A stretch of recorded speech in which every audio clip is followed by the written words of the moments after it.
we have joining perhaps the youngest man in the race, the candidate of the YPP, Mr. Dotun Ojon. Thank you so much for coming tonight on the program. Good evening. It's good to be here. And also we have the candidate of the ADP, Mr. Dakwa Adelegon. Thank you so much for coming. Thank you very much. I think I should begin with you. I understand that you stepped down. You stepped down for a political party. Is that true? That is not true. And I need to make it very clear that YPP is not for sale. And we are not ready to step down for anyone. It was very surprising. We were inside, I think, a meeting. Then the party chairman called me to tell me the news that it was on the media that the Young Progressive Party, as a party, has collapsed its structure for another party. And I said it is impossible. So I investigated that. Then this document surfaced as the press statement that was actually circulated. And we discovered that the title of the press statement says that 10 political parties. But at the back of it, after writing the name of the 10 political parties, as you can see here, somebody used pen to write YPP without the signature of anyone. For us, it's a sign that YPP has become a force in Ondo State that everyone wants to identify with. Because when we started, nobody gave us a chance. Nobody knew we could come this far. It's always been the judgment of, oh, he's the youngest candidate, he's going there to discuss. Oh, you're really the youngest? Yes. Oh, okay, from my research also, you're really the youngest. That is the youngest candidate. So you have a chance? Of course I do. If you put all the candidates together, with due respect, I'm about the only person who understands Ondo State more than every other person. I've been in the civil service here. I spent time here. Every part of my life, except for the last 4 years, has been spent here. And I did a 4-year research into the problem of leadership across Nigeria, domesticating it in Ondo State. I identified the problem of leadership in Ondo State. It is not lack of resources. So you're the best man for the job? Of course I am. Let's ask Mr. Adelegon. You seem to, and so when we were talking about bringing both of you on the program, someone said you're going to have a good time because perhaps these are some of the most eloquent people that we'll find in the race. Is it true that you are also the best man from the... Your friend said he's the best man for the job. What about you? My brother. So this election is not about eloquence. Okay. It's a serious existential election. The economy of this country is in shambles. The economy of this state does not even exist. Our people are jobless. It's one of the richest states in the country. There is no water. There are no transportation. There's a lot of issues. My stepping out is basically to transform the economy of Ondo State. I'm not the best. I can't be the best. It's a privilege to be one of few candidates for governorship in a state of almost 5 million people. But this is extraordinary times require extraordinary skills. But I mean, when people say, when people say this is perhaps one of the most difficult times in our life, in our lives, it is. To want to govern any people. No, but because coronavirus has created a lot of trouble. But the reality is that if those who have capacity and competence, exposure, contact, knowledge about global economy do not step forward at this critical junction, then we're going to have a problem. There's nothing wrong with the governor or the past governor. They've done their best. But this time requires economic managers, for Christ's sake. And you are the right man. Look, I have 33-year experience in corporate Nigeria. I've handled some of the biggest chambers in the country. I am not boasting, but the reality is the fact that if this state will exist for another 4 years, we need to revive our economy. And you need somebody with the requisite experience and contact and capacity to do it. And Dapsy, like some people call you, is the right man for the job. It's not rocket science. It is just bringing to bear 33 years of exposure. And I've marketed Nigeria all over the world since 1999. I've impacted on the entertainment industry, advertising industry, without sense of humility. The reality is that governorship is not a chieftaincy title. It's not a family title.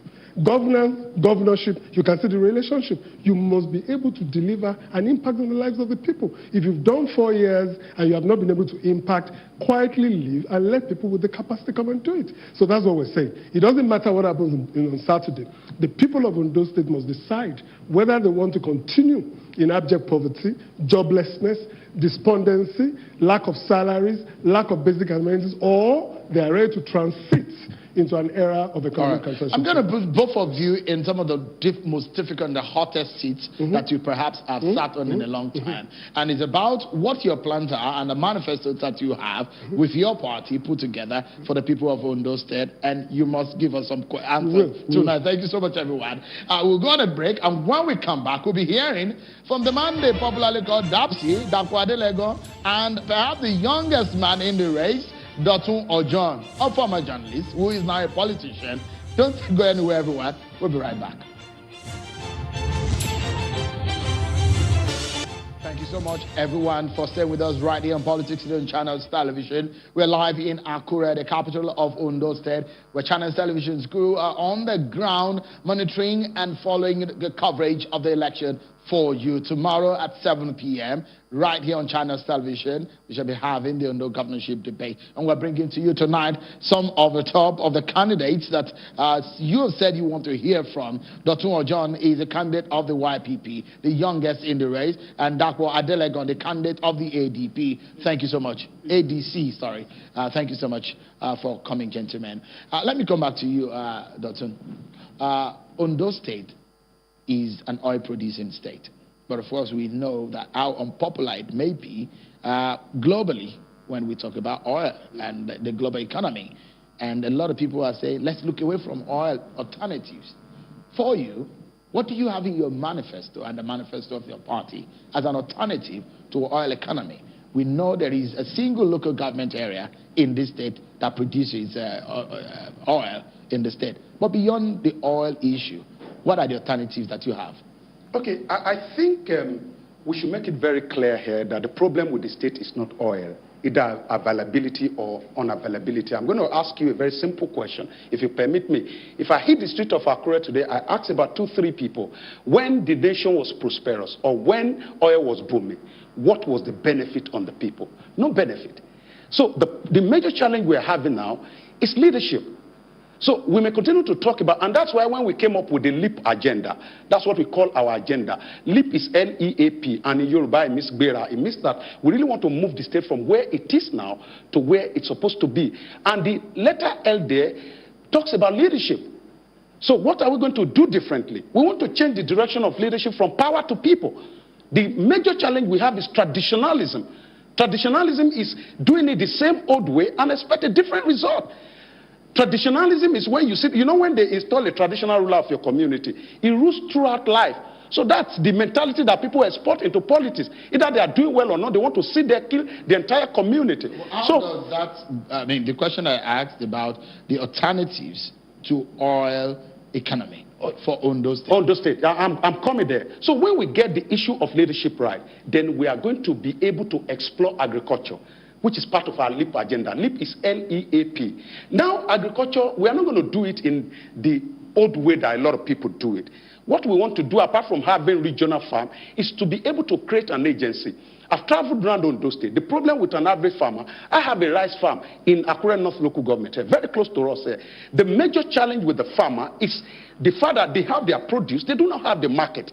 The state must be deliberate in this. That's why, as part of our program, we have an agency called the PROMA. The PROMA is the Produce Marketing Agency. The idea of PROMA is to stand between the farmer and the market.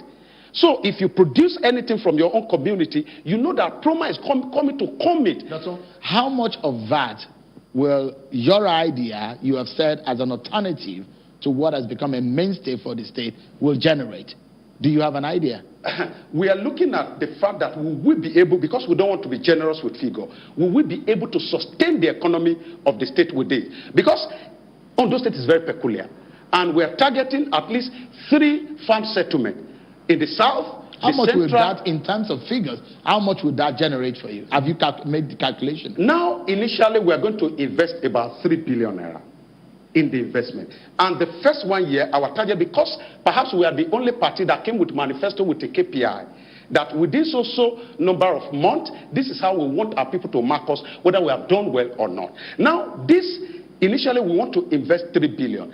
And within the first 100 days of investment, of course, we are not expecting return. But within 6 months, what we want to be able to do is to be able to feed 40% of the Ondo State people. All right. Locally. Let me ask Mr. Adelegon the same question. Do you have alternatives to the mainstay?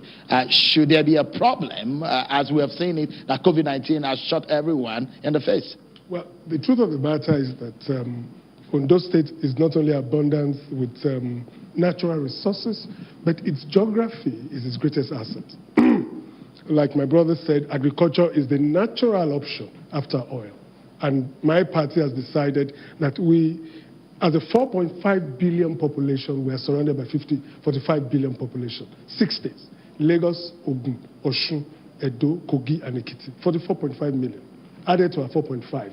So we're really a 4.5 million population of the 50 million market. Now, across the borders of Ondo and each of these 6 states are plantations, teak plantations, palm kernel, cocoa, cassava that have been there since the days of Western Nigeria. What would you do with that? And how are you open to immediately we will create 6 economic zones around agriculture. 1,000 to 2,000 hectares around the primary crop. And each of these zones will not only be available in terms of processing, but also housing. You see, the youth are going to be the foundation of agricultural revolution, without prejudice to the old farmers. We will glamorize farming in Ondo State. We'll have a public enlightenment campaign to convince parents and the youth, unemployed youths, across the value chain. Agriculture is not just planting, it's a value chain. Harvesting, transportation, processing, storage. So it means that you can actually move 60-70% of our graduates, engineers, marketers, agri people, and so on, logistics engineers, to move into these economic zones. And that it will catalyze economic development. But more importantly, our geography.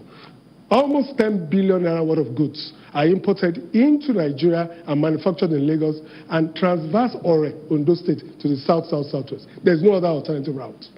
We will turn Ore into a Chicago. We will make it a logistic hub. Let those goods spend a day or two in Ore. And let our customers from the southwest, southwest come and pick them up. 48 hours of those goods with logistics and bonded warehouses will derive economic benefit from those states. Currently they pack, eat panayam, eat goat meat, and then leave. All right. So I'm saying alternatives exist already in terms of our location as a hub for business from Lagos to South and the North, as well as agriculture across our borders with the 6 states. All right. So another issue which probably we will wrap up with, and I'll get to your take, is the issue of security. I'm talking about security not only in terms of, I'm talking about social welfare also, because also that will guarantee less crime and invariably ensure some security for the people. What is your plan, in 1 minute, if you can tell our viewers tonight, in terms of security? Do you have a watertight idea on how to secure the people of Ondo State? Of course, it's, what we came up is what we call IT, intelligence and technology, and it covers every aspect of security.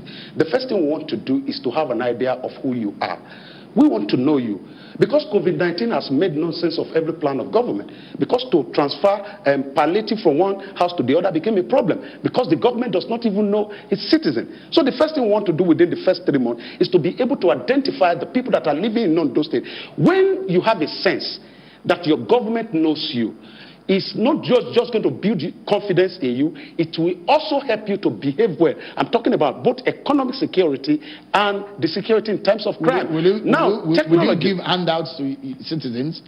So probably indigent citizens? What we're saying, the first thing is to be able to know who actually needs what. Do you plan what to give we want to do, social incentives? Of course, it could be part of the plan, but the first thing we want to do is to be able to know that Sheon earns 2,000 naira at the end of the month, and maybe he needs help or not. So that if there's a job, for example, we do not need to continue to tax our people to come and pay. Are people overtaxed here? Of course, yes. The only thing you hear here is tax. All right. Let's allow Mr. Adelegon to talk on security. On the strength of the foundation led by Sheon about technology and identifying who and who, I think the critical issue of security has to do with employment. A society that does not have an economy is a watering ground for criminality, because basically our children, our youth don't have jobs when they come out of school. Without jobs. What's the employment rate of this state? 74% unemployment. 7 out of 10 graduates don't have jobs. Should you be elected as governor, how much of that will you take away? Look, industrialization. I will put 2 industries in Ondo State. That will, a brewery, for example, will take 14 months to build. An average one like the Trophy Brewery in Ibadan, in Elisha, will cost about 5-6 billion. You do 40%. Investors are more. Sunshine Beer will be the product. Each will employ 2,500 direct and indirect jobs. You see, there are things that we need to do as a government to stimulate employment. Without employment, criminality. Then school fees. School fees. A lot of our school children are at home. A level 10 officer in those things earns 60,000 a month. Shown. He has 4 children. He cannot even pay for the school fees of one tertiary institution. Our government will provide student loans. Nobody pays. We're out of time now. Yes. So we have 20 seconds per person for your closing thoughts. And I'm going to ask you, should you be elected as governor in your first 100 days in office, what would you do? What I would do differently is what I said the other time. I will understand the people, I will know them, then I will be able to understand their peculiarity and use that to create an economy for the state. As we speak now, of course that's part of it. As we speak now, the problem of joblessness is not just a societal issue, it's also a mental issue. Majority of our graduates that are coming out of school are thinking about how they can get a job in government. So if you put a farm in place and you are not coming through employment through the government, the people will still run away. So your first 100 days in office, that's what we will mop up unemployment strategically. Let's Mr. Adelagon, 20 seconds. In 100 days, should he be elected? I mean, the truth of the matter is that the optics and the voice that comes from Ondo State is that we're a politically volatile state. So the first thing I want to do is to change that narrative that we're an economically active state. That is the beginning of driving investment from local and international investors to exploit our advantages for employability and to bring food to the table of our people and prosperity. I must sincerely thank you. What a moment is being with both of you. Learned a few things from you guys. Thank you so much, Dr. Adelegon, candidate of the ADC, and Dr. Ojon, the candidate of the YPP. And I wish you the very best in the outing on Saturday. Thank you very much. Don't forget, everyone, we'll be here 7 p.m. on the dot for the governorship debate right here on Channel Television in partnership with Situation Room and UK. Don't miss that experience, everyone. It's bye for now.